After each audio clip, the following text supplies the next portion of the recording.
Bonjour et bienvenue sur Magie de l'âme. Je suis Laure Dupré-Lavigne, je suis consultante intuitive et auteure, donc j'ai une autre chaîne, Laure Dupré-Lavigne, qui est réservée donc aux relations toxiques. Et aujourd'hui, eh bien, j'avais envie donc de vous parler d'un de mes coups de cœur, puisque cette chaîne est beaucoup plus réservée au côté spirituel, n'est-ce pas?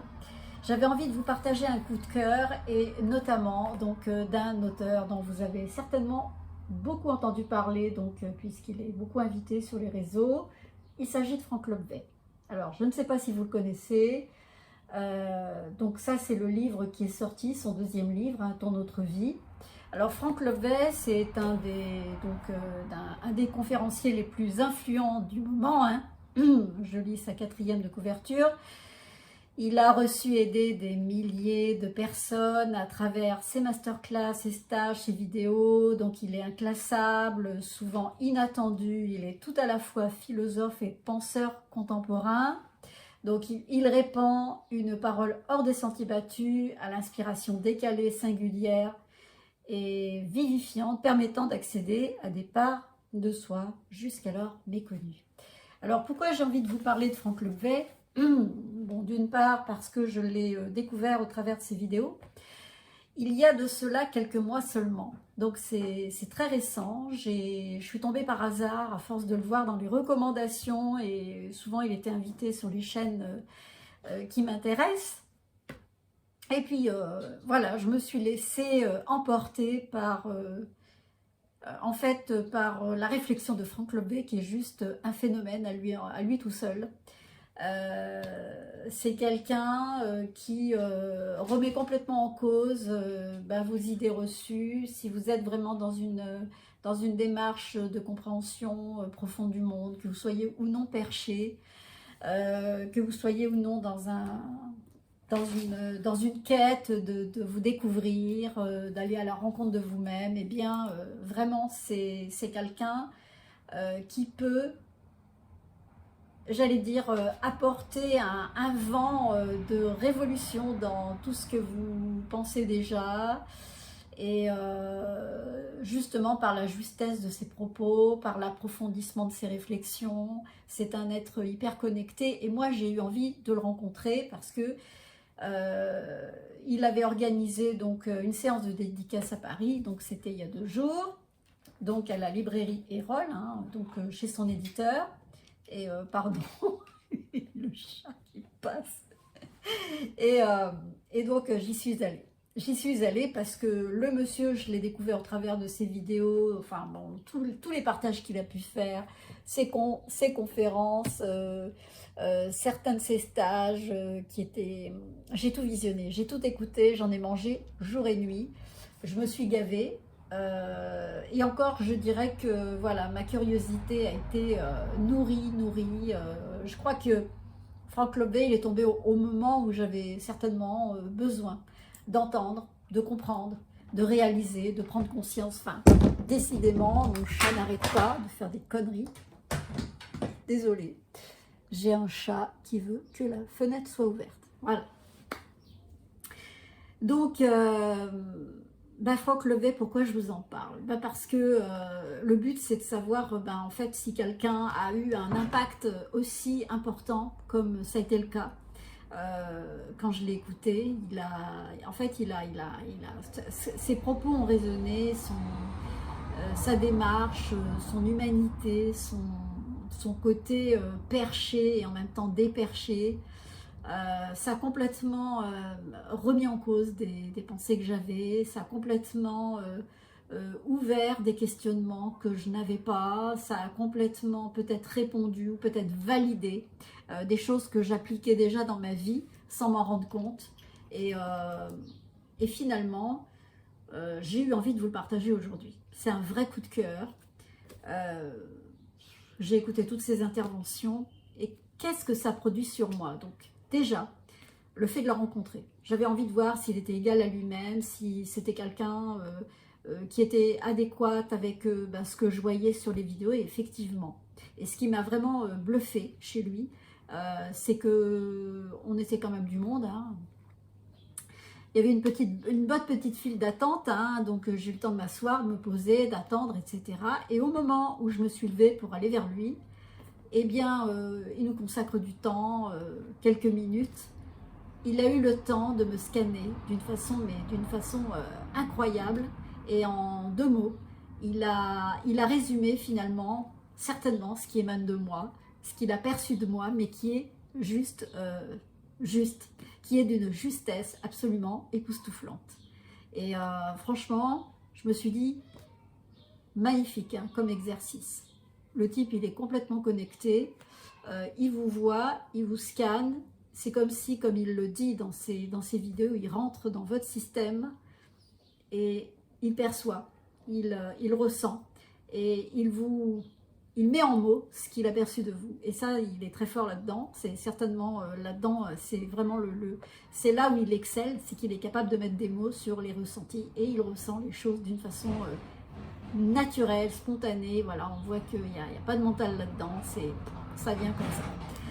Et vraiment, ça a été une rencontre très courte, mais franchement, il y a beaucoup de choses qui sont passées pendant ce court instant. En tout cas, ça m'a fait quelque chose, hein, de le croiser. Vraiment, ça a été pour moi une très belle rencontre, une connexion courte, mais voilà. J'ai beaucoup apprécié le personnage.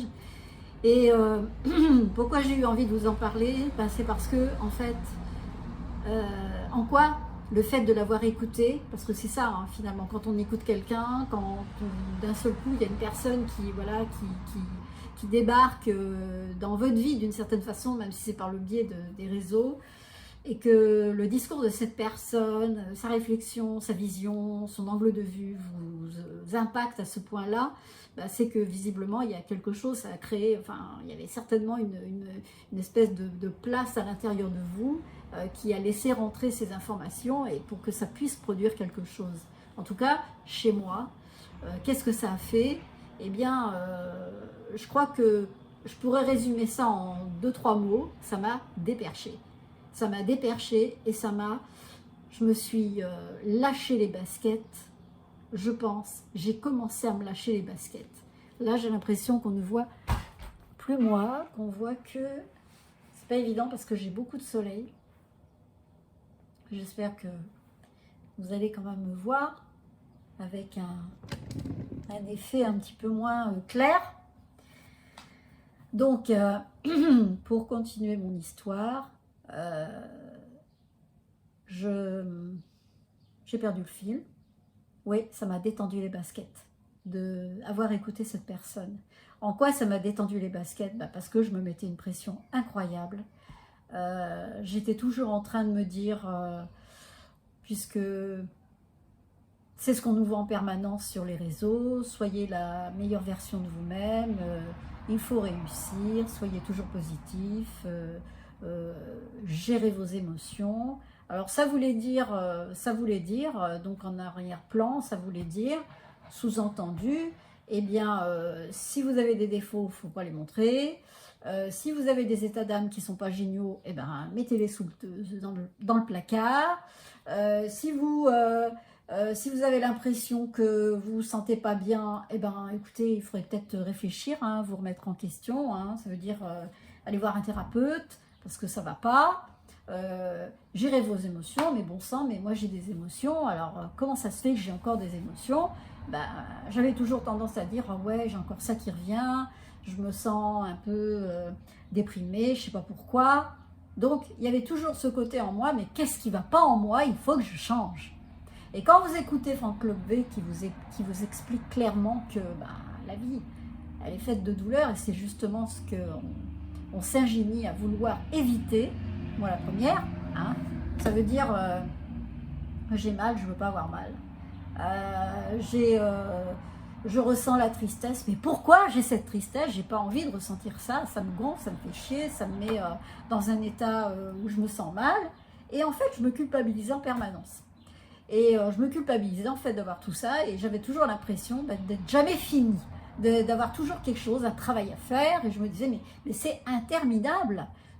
À l'âge où je suis arrivée, parce qu'il y a quand même déjà des kilomètres sur le compteur, hein, quand même, Je me dis, j'en suis arrivée là alors que pendant des années, je travaillais sur moi, j'ai rencontré les thérapeutes de tout poil qui travaillent sur tout et sur les plans de voilà, les yeux, les cheveux, les dents, les pieds, enfin tout. Et j'en suis encore arrivée à me dire, mais il faut encore que je me transforme. Et quand vous écoutez Franck Lobvet qui vous dit, et là, merci, Franck Lobvet, comme je t'ai dit, Franck Lobvet, c'est un cadeau. Et je vous le dis, c'est un cadeau. C'est une révélation que d'entendre, eh bien, la vie, elle a besoin d'être vécue. On n'a pas besoin de se mettre des pressions, parce que quand on dit simplement je dois réussir ma vie, réussir ma vie, mais qui est-ce qui aujourd'hui ne se dit pas il faut que je réussisse ma vie?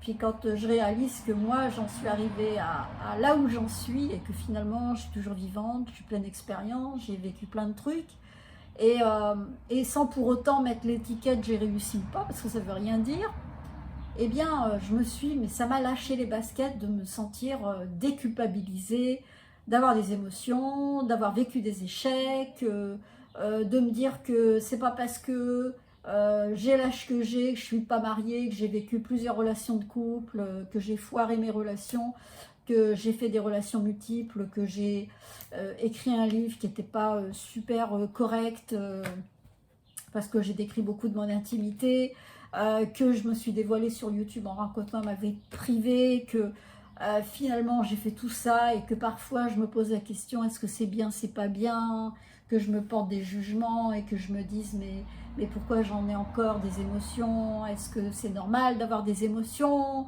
est-ce que c'est normal comme s'il y avait une espèce d'échelle de valeur, comme s'il y avait une espèce de, je sais pas, comme s'il y avait une espèce de course effrénée pour réussir et si ça va pas, il faut se transformer tout le temps et que le fait de se transformer, ça induit, et là c'est vrai, je le valide aussi, que et Franck Lobvet le dit bien, et moi je le valide, c'est dès lors qu'on dit je veux faire du développement personnel, ça veut dire ce que je suis là ne me convient pas. Je reprends ces termes et c'est vrai, ça veut dire ce que je suis ne me convient pas. Et donc, en voulant faire du changement et une transformation de développement personnel, eh ben, ça veut simplement dire je ne m'aime pas. Parce que là où je suis, là aujourd'hui, maintenant, ici, à cet endroit, eh bien, je n'aime pas ce que je suis. Ça ne me convient pas. Donc, je ne m'aime pas. Et l'idée, c'est de se dire, eh ben oui. Et ça, c'est dur de s'accueillir. Mais de prendre conscience déjà, de se dire, ben oui, effectivement, je ne m'aime pas. Je m'accueille. Et effectivement, moi j'en suis là aussi, je m'accueille dans le fait de ne pas m'apprécier, même dans ces moments où je me dis, mais franchement, je me sens coupable d'être ça, je me sens coupable d'avoir des émotions, je me sens coupable d'en être là où je suis, alors que je me suis fixé d'autres objectifs. Franchement, il m'a permis de me lâcher les baskets.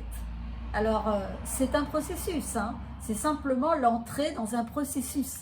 Et j'ai pas dit que j'avais lâché mes baskets définitivement, mais disons que le discours qu'il a, la réflexion qu'il a, franchement, ça vous permet d'avoir une compréhension différente et de vous dire, bon, je vais arrêter de me mettre cette fichue pression interminable, de me mettre toujours, de placer le curseur toujours très haut, d'avoir cette forme de dureté envers moi-même, cet auto-jugement, et puis de peut-être commencer à regarder la vie, parce que la vie suffit à elle-même, et elle est un meilleur, il n'y a pas mieux que la vie pour aller à la rencontre de qui on est. Alors là, merci, parce que, ouais, la vie, et c'est vrai que j'en parle des fois dans mes vidéos, hein, sur l'autre chaîne, tout ce qui est autour de nous, ce sont des miroirs. Tout le film qui se déroule dans notre vie personnelle, parce que chacun a son propre monde, sa propre vie et ses propres visions. Et moi, ce que j'observe à l'extérieur, c'est vrai. Et tout ce que je vois à l'extérieur, ça me parle de moi, en fait. Et quand je commence à observer ce que j'ai commencé à faire et ce que je fais de plus en plus, eh bien, je me dis, ah ok, tout ce que je vois, c'est moi. Alors, quand ça parle de moi en quelque chose de plutôt complaisant, sympathique, agréable, je me dis, ouais, c'est cool. Mais quand ce que je vois autour de moi, c'est ben ouais, c'est nul, c'est lourd, c'est indigeste, c'est ouais, c'est insupportable, c'est pas berk. Là, c'est moins cool. Ça fait pas plaisir. C'est dur, ça passe mal, ça pique et ça passe mal, quoi. Mais le simple fait déjà d'en avoir conscience, déjà de cet état de fait que observer tout ça, ça nous renvoie à nous et ça nous renvoie même au déni de ce qu'on est. C'est-à-dire qu'on n'est même pas conscient de ce qu'on ne connaît pas de nous, quoi. On ne sait pas ce qu'on ne sait pas, quoi, en gros. Donc, il vous explique tout ça à l'intérieur de son livre qui est vraiment juste la quintessence, le mode d'emploi. Il dit, bah, c'est connaître les règles du jeu. Voilà, c'est l'objet du livre. Et vraiment, si vous avez envie d'avoir une vision différente, si vous voulez vous questionner, certainement vous connaître mieux, eh bien vous allez voir comment lui, comment il vous explique tout ça. C'est hyper bien dit. Il a à la fois une simplicité et une finesse dans la simplicité qu'il a de vous décortiquer tout ça, de vous expliquer ça. C'est simple et à la fois d'une profondeur, mais il va très loin, très très loin, il pousse très très loin la réflexion. Et c'est en cela que je trouve qu'il a une philosophie qui résonne, qui pousse à réfléchir sur nous-mêmes. Et peut-être arrêter aussi de se mettre de s'auto-flageller, de se mettre des baffes en permanence en se disant ouais, je suis pas assez bien, je suis ceci, je suis cela. En fait, moi ce que ça m'apprend aussi, c'est de me dire bah, je suis humaine. J'accepte d'être humaine avec les qualités que j'ai et puis aussi mes défauts que j'ai beaucoup voulu mettre sous le tapis. Qu'est-ce que ça m'a aidé à faire? Ben, il y a des trucs que j'ai arrêté de faire après avoir regardé ces vidéos, c'est de me lâcher sur par exemple une pratique que j'avais, que je trouve juste géniale, c'est de faire de la gratitude, parce que c'est vraiment un bel exercice. Mais plutôt que de cibler ma gratitude dans tel et tel domaine, en fait, j'ouvre beaucoup plus large la manière de la pratiquer, déjà en m'accueillant, en m'aimant, et puis en accueillant la vie, et comme il le dit, hein, qui est parfaite en fait, et qui donne la réponse parfaite à ce qui émane de nous. Et je me suis rendu compte que quand on laisse la vie dérouler les choses, elle est riche, elle est généreuse finalement, la vie, parce que si on lui dit je fais confiance en la vie, et la vie elle peut prendre des petits chemins qu'on n'aurait même pas imaginés pour nous apporter des choses qu'on pensait pouvoir contrôler en disant oui, moi je veux plutôt ça que ça que ça. Et la vie elle est quelque part merveilleuse, intelligente, puissante, juste, parce qu'elle donne la réponse parfaite. Et si on la laisse faire, si on lâche un peu le contrôle,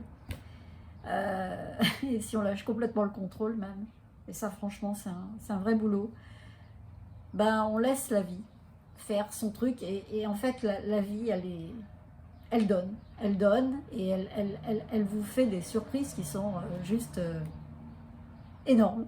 Moi j'en ai fait le constat il y a très peu de temps, et je valide en fait le propos de Frank Lobvé quand il dit remerciez la vie, parce que à partir du moment où vous lâchez et que vous arrêtez de vouloir contrôler la façon dont vous voulez que les choses arrivent et ce que vous voulez exactement, la vie, elle sait mieux que vous ce qui est bon pour nous. Donc la vie, elle sait mieux, bien mieux que moi ce qui est bon pour moi, et elle m'apporte les choses aussi surprenantes qu'elles soient, mais justement parce que j'ai choisi de dire vas-y, déroule-moi le truc, et moi je sais que voilà, si j'ai choisi de m'aimer, tu vas m'envoyer les choses qui vont être la réponse à ce qui émane de moi. Voilà. Alors en fonction de l'amour que je m'apporte, de ce dont je vibre, la vie va m'apporter des cadeaux, ou au contraire les pots de banane que je vais commander d'une certaine façon, de par ma vibration. Donc ouais, merci Franck, hein. Donc j'ai arrêté, il y a des trucs que j'ai arrêté de faire, et puis je me suis dit ok, j'ai pas besoin de faire pour avoir. Merci Franck Lobvé. c'est tout, vraiment, il y a un processus qui est extraordinaire. Je pense que les gens qui font, qui assistent au stage ou qui participent au stage ou au masterclass, ça doit être juste énorme comme boulot. Mais franchement, rien que déjà de découvrir cet auteur, de découvrir ce personnage qui est vraiment un phénomène pour moi aujourd'hui, qui est un phénomène de ce moment-là, en ce moment. Et je l'espère pour longtemps parce que ce qu'il a à dire, ça, vraiment ça marque, c'est très marquant, c'est transformateur pour une vie. Eh bien, c'est obligé que ça bouge des choses. Ça bouge des choses en soi, ça remue, ça amène notre être à, je sais pas, ça déboulonne des trucs, ça décoince, ça, je sais pas comment vous expliquer, mais c'est très profond, mais c'est puissamment transformateur. Alors, on aime, on n'aime pas, Franck Leboeuf. Moi, je sais que je l'ai vu longtemps défiler sur YouTube, mais je crois imaginer que si je n'ai pas regardé ces vidéos, c'est que sûrement que j'étais pas prête à ce moment-là, c'était pas le moment. Mais c'est puissamment transformateur. Et pour ceux qui veulent avoir une nouvelle vision, qui veulent avoir un autre angle de vue sur la vie, qui veulent comprendre aussi que finalement, Franck Leboeuf, il vous incite plutôt à ne pas vous développer et de faire du développement personnel parce que voilà, ça va complètement à l'encontre de tous ceux qui font du développement et qui veulent toujours changer ou aller consulter ou aller se développer pour modifier des choses en eux. Et bien, lui, il fait tout le contraire. Il vous incite à faire l'inverse, c'est-à-dire à ne pas vous développer, à ne pas chercher à transformer des choses en vous. C'est ça qui est juste énorme. Ça va à contre-courant hein, de ce que finalement tout ce côté spirituel, New Age nous a, j'allais dire, enseigné. On a été porté par ça pendant des décennies et finalement ça remet tout en question. Ça remet tout en question. Moi en tout cas ça m'a fait du bien. Et rien que le fait déjà de me sentir humaine, d'avoir des sentiments, des émotions que j'ai envie de montrer, vibrer, peut-être c'est difficile à faire par moment, mais au moins de prendre conscience qu'on est humain, qu'on a nos forces et nos faiblesses, qu'on a juste à vivre la vie, et que la vie, c'est un terrain d'expérience qui est illimité, et qu'on n'a pas besoin d'aller consulter pour se connaître. On a juste à regarder ce qu'il y a autour de nous. La vie, elle est puissante, en fait. Je l'ai vérifié aussi, tout ça, parce que j'ai fait des choses auparavant d'une façon instinctive, en me disant j'en ai plus rien à foutre, et finalement, j'avais raison, et maintenant, c'est avec le recul, je me dis j'ai bien fait, je me remercie, et finalement, je me dis ok, c'est bien de rester dans cet élan, dans cette spontanéité, d'écouter, de vibrer, d'expérimenter, de ne pas chercher à tout prix à réussir, de se lancer dans une aventure, qu'elle soit amoureuse, qu'elle soit professionnelle, qu'elle soit, comment dire, quel que soit l'engagement, le choix, eh bien, faites le choix de vous. En tout cas, moi, c'est ce que je dis souvent, d'ailleurs, les gens qui me consultent, c'est de faire le choix de soi. Et il n'y a pas de choix, il n'y a pas de bon ni de mauvais choix, il y a simplement le choix et l'expérience qui en découle. Et je trouve que la vie, elle nous permet finalement d'expérimenter plein de choses. Et je l'ai vérifié à certains moments dans ma vie. Et c'est là où justement je n'ai fait aucun développement personnel. J'entends aller à des stages, comme je l'ai fait pendant des années, une certaine période. Et ce que j'ai pu en tirer finalement de ne pas avoir travaillé sur moi, comme on dit, eh bien c'est d'avoir expérimenté à travers la vie, le courant de la vie, les propositions de la vie, et bien d'avoir saisi des choses, de m'être engagée dans certaines, et puis d'avoir expérimenté dans d'autres. Et c'est là où je me suis rendu compte que j'avais fait le plus de choses que je n'aurais peut-être pas fait en un temps auparavant. Voilà. C'est justement parce qu'à un moment donné, j'ai finalement lâché l'idée, comme on me le disait, tu n'as pas fait ton deuil, tu dois consulter, fais-toi accompagner, blablabla. Et puis j'ai fait tout l'inverse. J'ai dit non, allez, non, je ne fais pas de développement, je n'ai pas de fric pour aller voir un thérapeute. Et là, franchement, j'ai écrit un livre, j'ai fait des rencontres, j'ai fait des voyages, j'ai fait des trucs que j'aurais peut-être pas fait en temps normal. Voilà. Et juste parce que je ne voulais pas écouter le fait, oui, je suis un thérapeute et tout, je me suis dit non, la meilleure thérapie, c'est ce que je disais à tout le monde, la meilleure thérapie que j'ai à faire là, c'est la vie qui me le donne. Là, c'est vraiment un terreau fertile pour développer peut-être une meilleure assurance, puisque je n'avais pas confiance en moi, j'étais complètement perdue. Et en fait, je me suis écoutée, je me suis vautrée dans des trucs, alors magistralement, comme j'ai réalisé des choses où je me suis sentie fière de moi. Mais en tout cas, je me suis écoutée dans la plupart des cas, il n'y a pas de règle, je me suis écoutée. Donc, Franck Levé a raison, il faut vivre la vie, il faut expérimenter les choses et arrêter de se mettre des barrières ou des balises ou de se dire ah ouais, non, c'est pas bien, tu vas pas là. Non, voilà, je me suis écoutée et là aussi, je me suis déculpabilisée. Merci Franck Levé encore une fois. Et si vous avez envie vraiment de, voilà, de découvrir d'autres manières d'envisager et la vision que vous avez aujourd'hui de la vie, de ce qu'on voit aujourd'hui, et à commencer par vous-même, votre rapport avec vous-même, ça peut vous apprendre beaucoup de choses. Alors n'hésitez pas à découvrir et puis écoutez ces vidéos, c'est juste des pépites, des pures pépites. Et puis le livre, génial.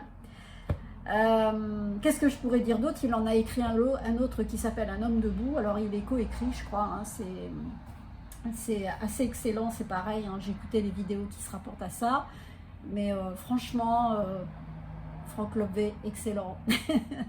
C'est vraiment un être à part et qui a quelque chose à apporter, vraiment, humainement parlant. Ouais, au niveau de la conscience collective, il a beaucoup de choses à... Il amène beaucoup d'informations et intéressant à découvrir. Je vous y encourage. En tout cas, si cette vidéo vous a plu, eh bien merci de la liker, de la partager. Bon, sachez que cette chaîne est très jeune et très récente, mais voilà, je l'ai uniquement réservée à des domaines de développement personnel, enfin tout ce qui touche au côté un peu branché, spirituel. Alors n'hésitez pas à liker, partager, et puis laissez-moi des commentaires si vous avez rencontré Franck Levé peut-être d'une autre manière. En tout cas, merci de m'avoir regardé jusque là, puis je vous dis à très bientôt pour une prochaine vidéo, un prochain coup de cœur. À bientôt, bye bye, au revoir.